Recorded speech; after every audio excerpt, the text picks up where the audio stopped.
দর্শক, এটা হচ্ছে আপনার উয়ারক বাজারের উত্তর পাশের এই জায়গাগুলো। তো এই দোকানগুলোর অপোজিটে হচ্ছে আপনার রেল লাইন, আর এটা হচ্ছে বাস রোড। তো মাঝখানের যে দোকানগুলো দেখতেছেন সাবলার মতন, এই জায়গাগুলো মূলত খাসের জায়গা নাকি ছিল।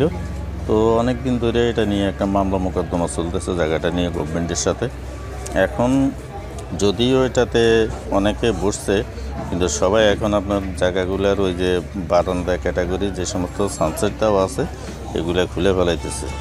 কিন্তু সিএনবি আগে থেকে বলতেছে যে এগুলো খোলার জন্য, ওনারা কিন্তু বেশি একটা আমলে নেন নাই।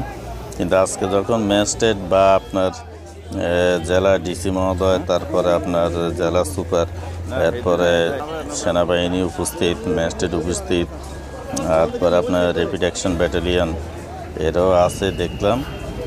আজকে কিন্তু সব কিছুই খোলা হইতেছে আর কি। এখন ওনারা সব কিছু খুলতেছেন, কিন্তু আগে এটা খোলা উচিত ছিল। ওই যে পুলিশ দাঁড়ায় রয়েছেন, পুলিশ বাইরে ওখানে দাঁড়ায় রয়েছেন, বেচারারও আছেন একটা এই আপসেট মাইন্ডে। শাহরাস্তি পৌরসভার গাড়ি এটা। ওনারাও চিন্তা করতেছেন যে এটা তো আর ওনাদের হাত নাই, এটা উপর থেকে যেভাবে নির্দেশ আসে ওইভাবে ওনারা এটার পরিচালনা করেন। তো এটা হচ্ছে আমাদের উয়ারক বাজার। দীর্ঘ অনেক দিন ধরে এটা নিয়ে খুব চলতেছে, জায়গা পুনরুদ্ধারের জন্য, সিএনপির জায়গা পুনরুদ্ধারের জন্য।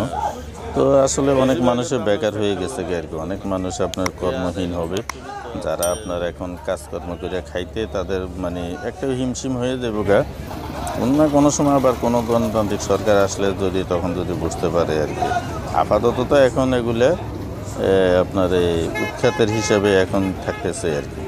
তো এই ছিল ভিডিও, আপনারা পুরো ভিডিওটা দেখেন কি পরিমাণ পুলিশ, র্যাব, সেনাবাহিনী এখানে এসে বসে রয়েছে দেখেন।